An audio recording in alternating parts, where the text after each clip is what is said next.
nossa reunião anterior, domingo, falei à igreja a respeito da cruz de Cristo e o que ela fez com todos nós.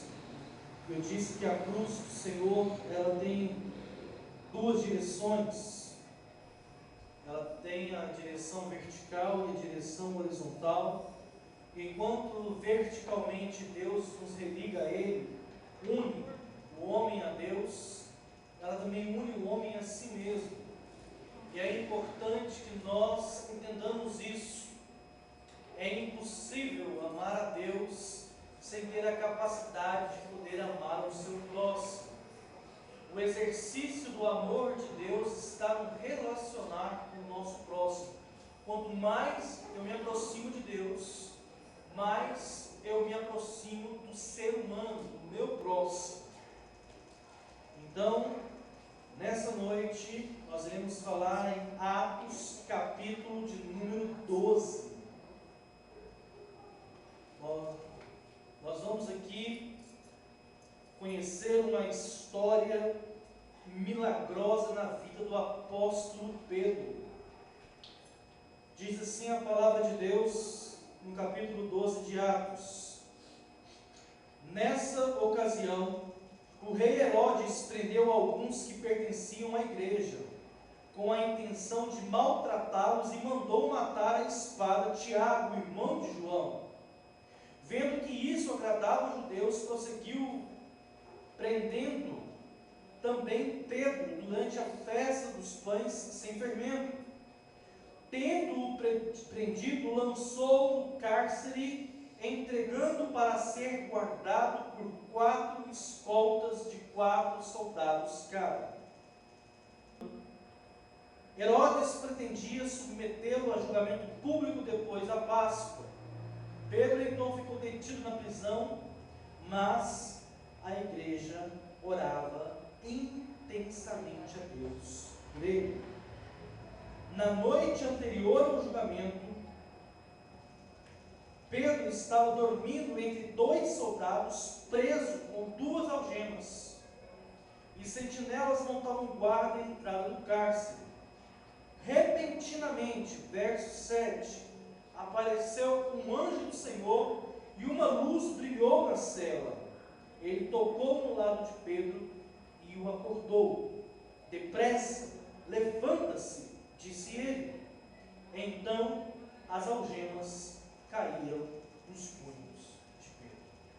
Vamos assentar em nome de Jesus. Uma noite muito apropriada para uma palavra dessa. Nós estamos hoje num culto conhecido aqui na igreja como culto de cura e de libertação. E eu acredito muito na pessoa de Jesus, nos revelando como sendo a luz desse mundo. Quanto mais nós nos aproximamos dessa luz, mais as trevas que existam em nós, elas se dissipam. Quanto mais eu me aproximo de Cristo, mais as trevas que há em mim, elas vão ser tiradas de mim. E nessa noite eu gostaria de falar com vocês, sobre a graça de ter uma cobertura espiritual. A graça de ter uma cobertura espiritual. Hein? Voltando ao Pedro, se levantou uma grande perseguição com aqueles que confessavam a Cristo. E eles haviam prendido Tiago, irmão de João, filho de Zebedeu, e Herodes havia mandado matá-lo à espada. E um político tal como Herodes viu que essa morte de Tiago, irmão de João, havia outros Tiagos na liderança da igreja, dentre eles o irmão do Senhor Jesus, ele também mandou prender a Pedro. Mas esta prisão, ela aconteceu à véspera de uma grande festa, coincidentemente a Páscoa, que antecede 7 dias a Páscoa, as festas dos pães sem fermento, também conhecido como os pães asmos. Pedro então foi preso, e ele foi preso e ordenado a ser guardado até que Herodes viesse a julgá-lo. Prestem bastante atenção nos acontecimentos.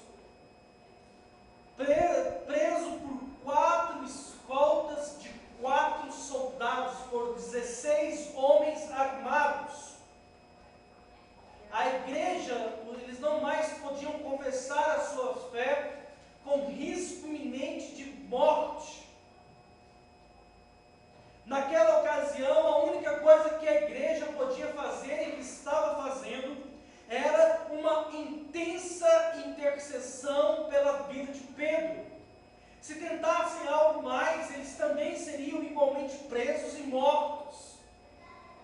E eu quero aqui dizer a você que o Evangelho do Senhor Jesus, ele cresce nesse mundo regado pelo sangue daqueles que morrem por amor à causa do Evangelho. E você entenderá isso muito bem no dia 19 de junho, no dia da igreja perseguida. Você entenderá sobre essa frase que o Evangelho cresce sobre os sangues que são derramados por aqueles que confessam o nome do Senhor. Pedro se encontrava preso, não obstante, muito bem armado, muito bem guardado. Mas na véspera do julgamento, ele ficou preso durante toda a festa e a igreja em constante intercessão. Pedro, naquela ocasião, diz o texto, dormia, quando de repente um anjo, uma luz muito forte, raiou dentro daquela cela, dentro daquela prisão. O anjo acordou a Pedro, deu ordens para que ele calçasse a sua sandália, para que ele vestisse a sua túnica, para que depois ele cobrisse com a sua capa. E diz o texto que o anjo tocou ao lado de Pedro, tocou nas correntes, nas algemas que prendiam a Pedro, e essas algemas foram desfeitas. Não apenas isso, Pedro passou por todos esses guardas, sem ao menos compreender o que estava acontecendo, a não ser no momento em que o anjo for arrebatado da sua presença. Naquela ocasião, Pedro compreendeu que ele foi de forma milagrosa, de forma sobrenatural, ele foi liberto daquela prisão.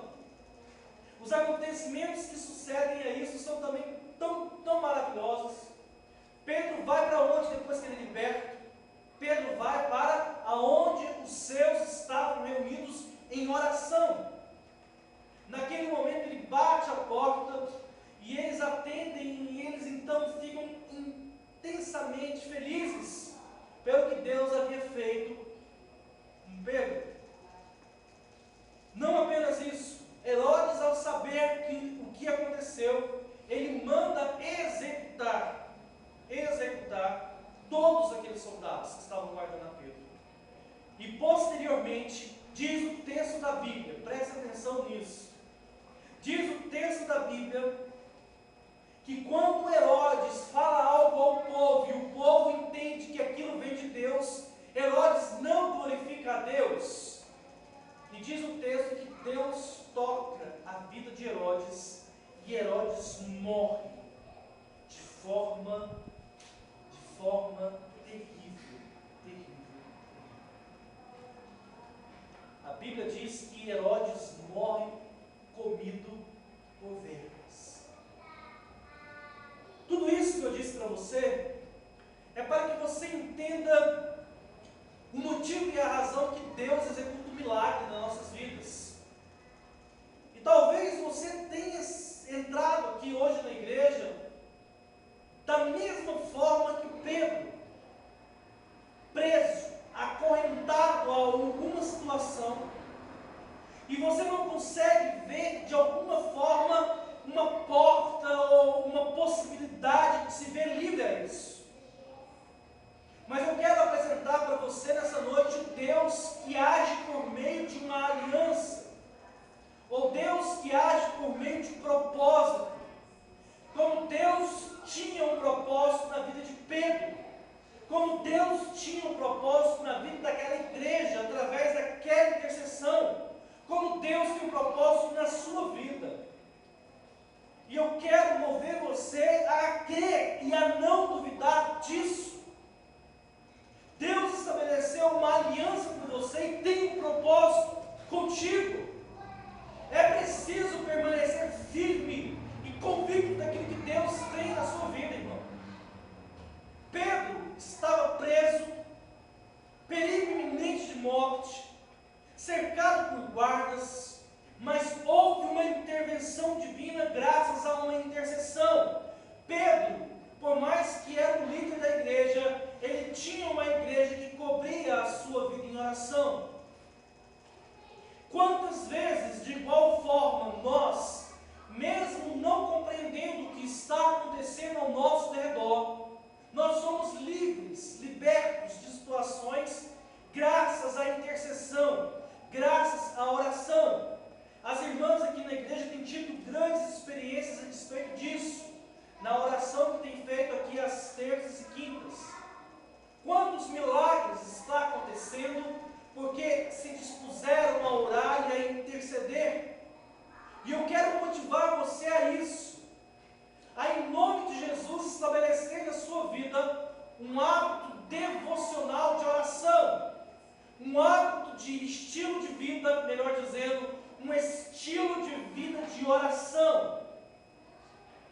espíritos, quando mais você alimentar, eu vou explicar como seria alimentar o espírito, mais você fica sensível às coisas do espírito. De igual forma, quanto mais você alimenta as coisas da carne, mais sensível à carne você o fica. Se você alimentar o espírito, irmão, irmã, eu quero dizer para você que você irá desfrutar de uma vida sobrenatural em Deus. Ainda que as adversidades da sua vida se submetam de tal forma que você seja acorrentado ou preso a uma situação, Deus vai prover na sua vida um milagre. E eu não estou aqui usando os traços de efeito, falo com o mesmo pouca, mas com experiência daquele que já esteve em circunstâncias dos quais somente Deus poderia nos livrar. E o mesmo foi fiel, o mesmo permaneceu fiel. E eu quero, como disse domingo, que você aprenda a descansar nessa verdade.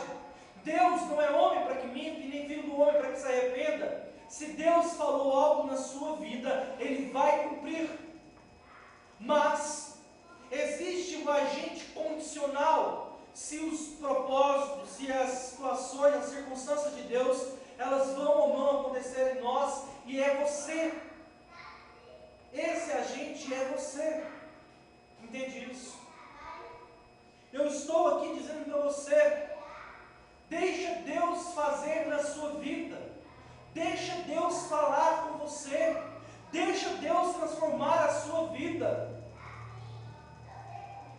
deixa Deus fazer da sua vida um milagre. Você só precisa, irmão e irmã, dar a devida liberdade para que Deus haja em você. Você precisa se prostrar diante de Deus e do fundo do seu coração, com a maior sinceridade que você puder, dizer a Deus: Senhor, eu entrego minha vida ao Senhor, para que o Senhor seja verdadeiramente Senhor, para que verdadeiramente o Senhor dirija. Isso, irmão e irmã, irá confrontar a sua vida diretamente, porque circunstâncias, situações da sua vida que te aprisionam, muitas vezes você deverá renunciar a isso. Mas eu quero dizer para você que eu prefiro uma porta fechada por Deus do que 10.000 portas abertas pelo diabo. Eu creio que tem muito mais Deus para dar às nossas vidas do que o diabo para tirar. Mas é preciso que a gente se posicione e entenda quem nós somos em Deus. Pedro estava preso fisicamente, mas o seu espírito era livre. Outra oportunidade, diz o texto da Bíblia, que também Paulo e Silas foram de forma milagrosa libertos das mesmas cadeias, das mesmas algemas. E eu quero dizer que você não precisa ficar preso a elas. Não há necessidade. Existe uma igreja que intercede por você, uma vida de oração, pessoas que estão na brecha intercedendo de forma intensa pela sua vida. Mas é preciso, irmãos, dizer que sim, eu quero ser liberto. Sim, eu quero abrir mão. Sim, eu quero abrir mão dessas cadeias que me prendem, que me afastam do Senhor. O anjo do Senhor está disponível para nós nessa noite. E quantas vezes nós não chegarmos a Deus com o coração quebrantado, o anjo do Senhor está disponível para tocar a sua vida agora, se você quiser. Mas é preciso dar essa liberalidade a Deus, a dizer: Senhor, eu quero, eu quero ser liberto, eu quero ser restaurado, eu quero.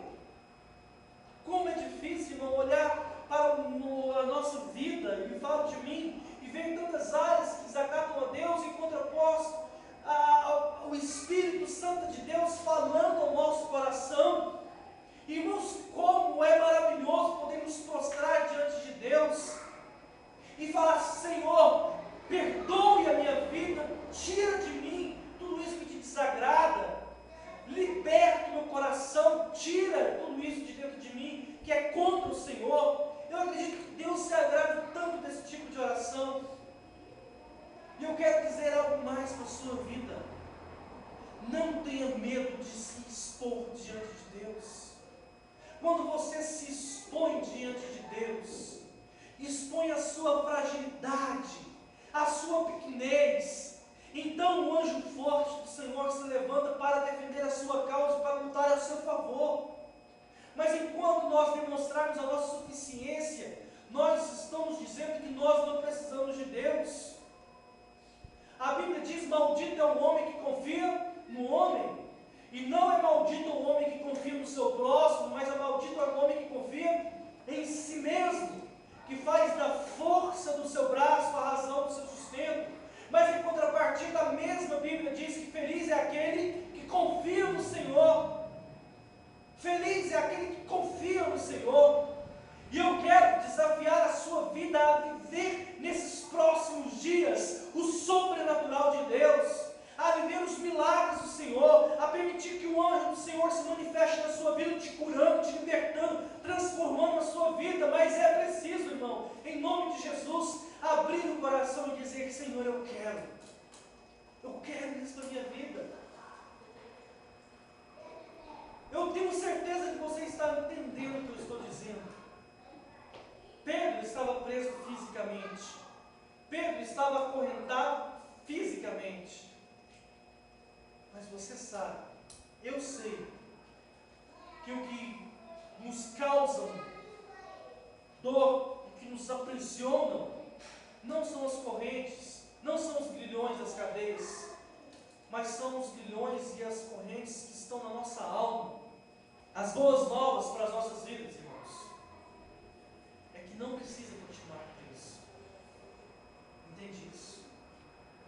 O passaporte de liberdade dessa prisão já foi pago, já foi cumprido. Nós não precisamos continuar acorrentados. Entenda isso.